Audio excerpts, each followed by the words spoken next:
Hi hello everyone, welcome back my YouTube channel టీపీకే railways and blog channel. నా పేరు బాలకృష్ణ. నేను Indian రైల్వేలో టెక్నీషియన్గా job చేస్తున్నాను. ఈరోజు వీడియోలో assistant TL and AC work job profile అనేది ఏ విధంగా ఉండబోతుంది అనేది ఈ వీడియోలో అయితే తెలుసుకుందాం. సో గ్రూప్ డీలో శాలరీ ఎక్కువ వచ్చే పోస్టుల్లో ఈ పోస్ట్ ఒకటి అనమాట. శాలరీ ఏ విధంగా వీళ్ళకి ఎక్కువ వస్తుంది అనేది ఫుల్ డీటెయిల్స్ అనేది ఈ వీడియోలో అయితే తెలుసుకుందాం. సో లాస్ట్ ఎండింగ్ వరకు అయితే స్కిప్ చేయకుండా చూడండి. ఇంతవరకు మన ఛానల్ ఎవరైతే సబ్స్క్రైబ్ చేసుకోలేదో సబ్స్క్రైబ్ చేసుకోండి.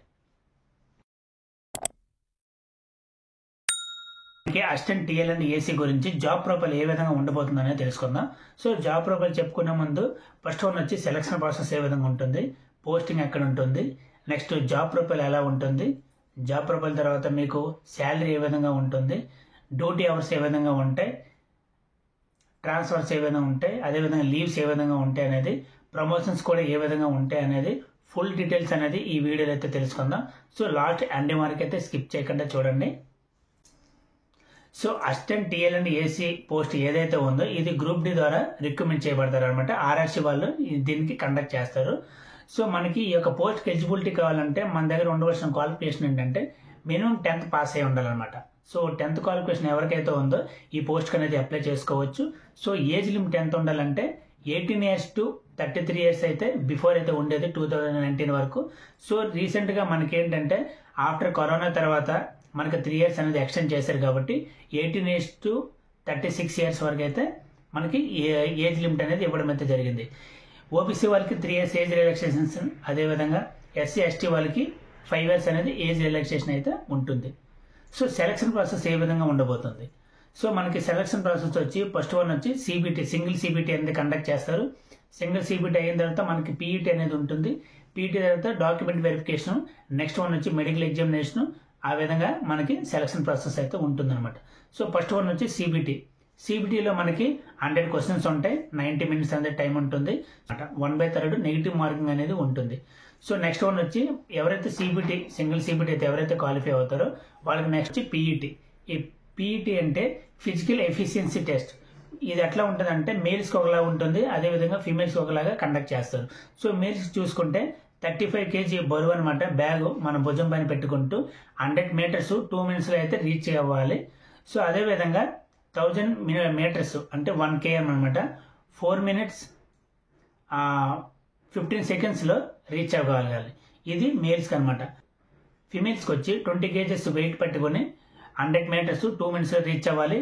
అదేవిధంగా 1000 meters రన్నింగ్ వచ్చి 5 minutes 40 seconds అయితే వాళ్ళు రీచ్ అవ్వగలి. సో ఇది పాస్ అయిన తర్వాత నెక్స్ట్ మీకు వచ్చి డాక్యుమెంట్ వెరిఫికేషన్ ఉంటుంది.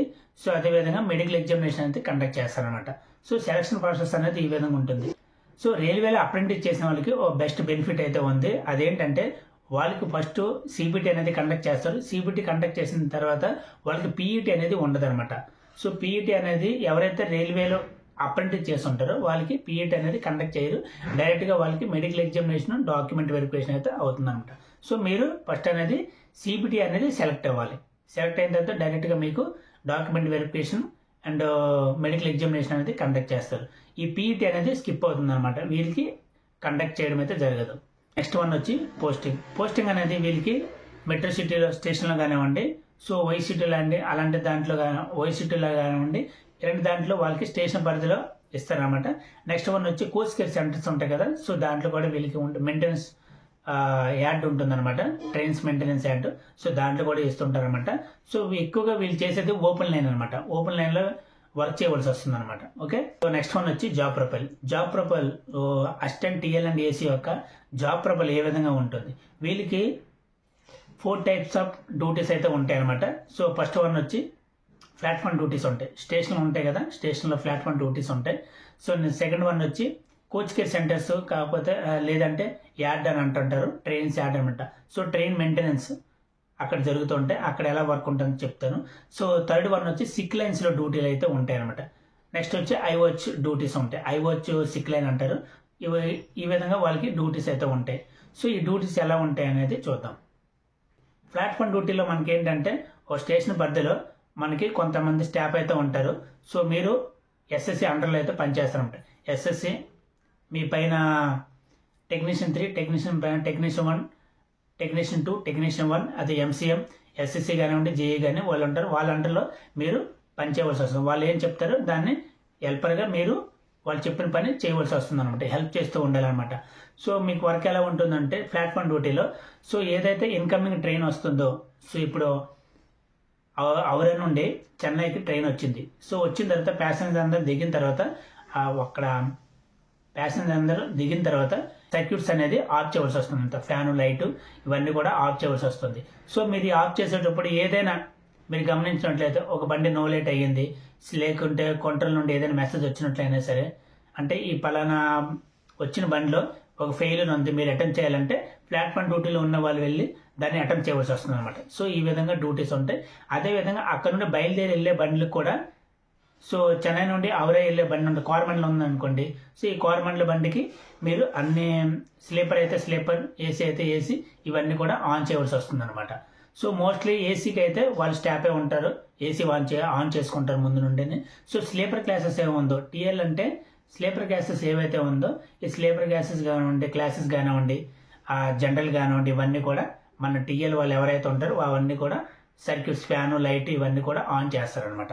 సో బండి డిపార్చర్ బిఫోర్ 1 hour బిఫోర్ అనమాట, ఇవన్నీ కూడా మనం ఆన్ చేయవలసి వస్తుంది అనమాట. అదేవిధంగా త్రూ బళ్ళు ఉంటాయి.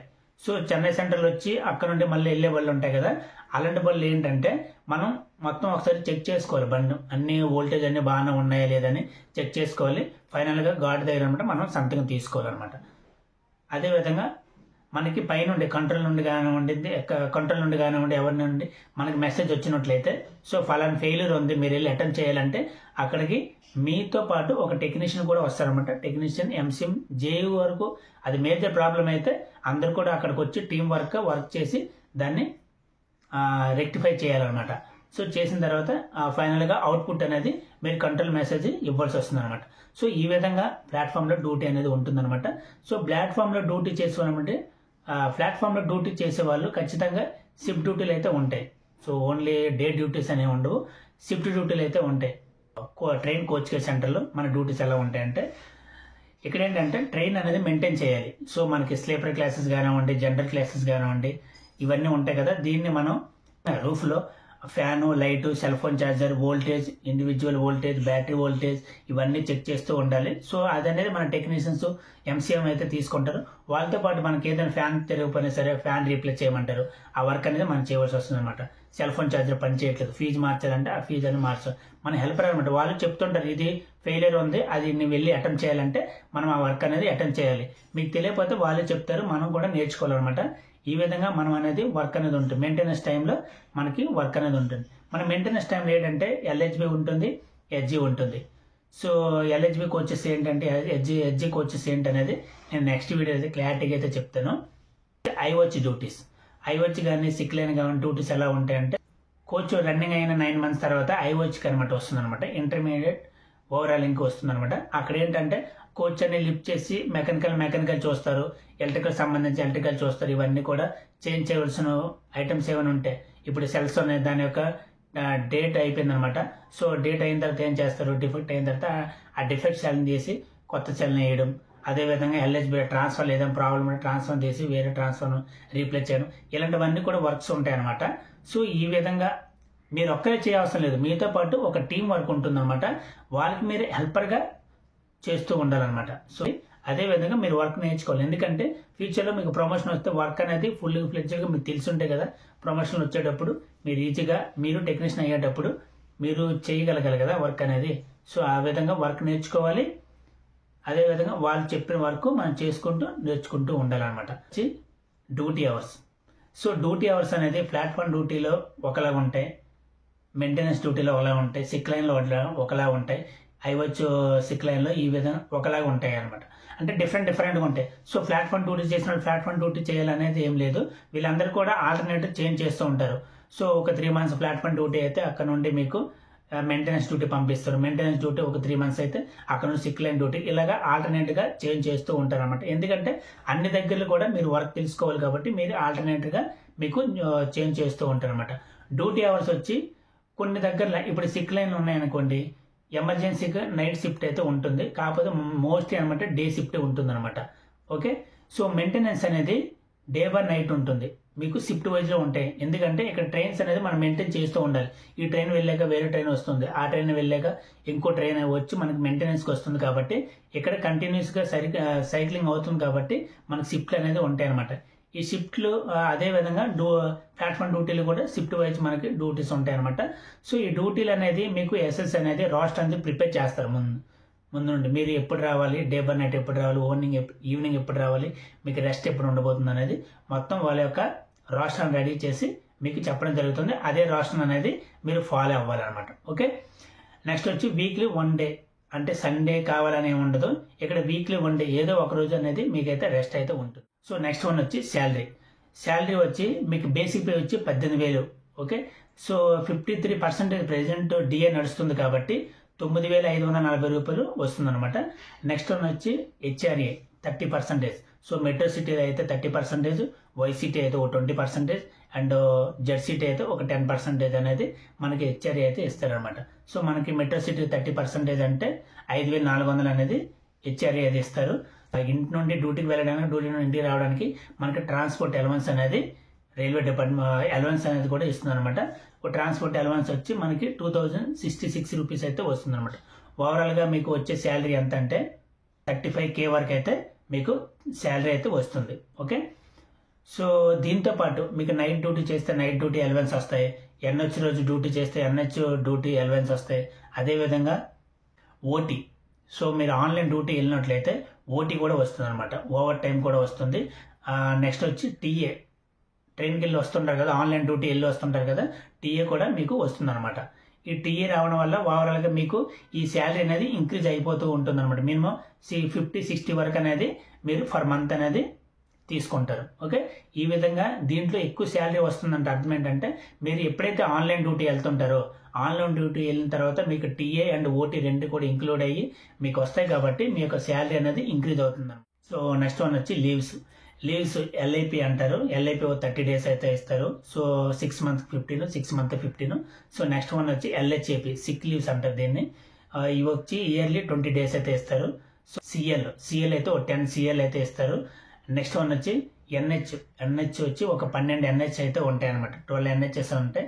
సో ఎన్హెచ్ రోజు కంపల్సరీ మనం ఓపెన్ లైన్లో డ్యూటీ చేస్తాం కాబట్టి ఎన్హెచ్ రోజు కూడా మన డ్యూటీ అలవెన్స్ వస్తుంది. సో ఎన్హెచ్ రోజు ఎవరైతే డ్యూటీకి వెళ్తారో వాళ్ళకి సమ్ అలవెన్స్ అమౌంట్ కూడా అయితే మన శాలరీలో యాడ్ అవుతుంది అనమాట. అసిస్టెంట్ టీఎల్ అండ్ ఏసీ యొక్క ప్రమోషన్స్ అనేది ఈ విధంగా అయితే ఉంటాయి. సో ఇప్పుడు ఫస్ట్ మీరు హెల్పర్గా జాయిన్ అయిన తర్వాత హెల్పర్ నుండి టెక్నీషియన్ 3కి వెళ్ళడానికి మినిమం ప్రమోషన్లు అయితే 8 to 9 years అయితే అవుతుంది. ఇక్కడ ఎగ్జామ్ అనేది కండక్ట్ చేస్తారన్నమాట. ఓన్ వర్క్ ఫీల్డ్ మీద కండక్ట్ చేస్తారు. సో ఇది పాస్ అయినట్టయితే డైరెక్ట్గా మీరు టెక్నీషియన్ 3కి అయితే వెళ్తారు. ఓకే, టెక్నీషియన్ 3 నుండి టెక్నీషియన్ 2కి వెళ్ళాలంటే ఇక్కడ కూడా మీకు అనేది ఎగ్జామ్ అనేది కండక్ట్ చేస్తారు. ఇది త్వరగా మనకి 2 to 3 yearsలో అయితే మనకి ప్రమోషన్ అయితే వచ్చేస్తుంది అనమాట. టెక్నీషియన్ 2 నుండి టెక్నీషియన్ వెళ్ళడానికి ఎటువంటి ఎగ్జామ్ అయితే ఉండదు. కాకపోతే మనకి 3 years అనేది పడుతుంది టెక్నీషియన్ 3 రావడానికి. 2 to 3 years అనేది ఖచ్చితంగా టైం పడుతుంది. సో టెక్నీషియన్ 1 నుండి ఎంసీఎం వెళ్ళడానికి 4 to 5 years అయితే పడుతుంది అనమాట. 4 to 5 years అనేది మనకి టైం పడుతుంది. ఈ ఎంసీఎం నుండి జేఈకి వెళ్ళాలంటే ఎగ్జామ్ అనేది రాయవలసి వస్తుంది అనమాట.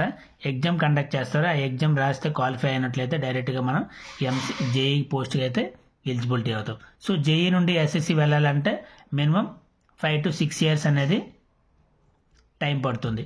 సో ఈ విధంగా ప్రమోషన్స్ అనేది ఉంటాయి అనమాట. లేదు మనం జీడీసీ ద్వారా ఎల్జీసీ ద్వారా కూడా మనం ప్రమోషన్ కూడా వెళ్ళొచ్చు అనమాట.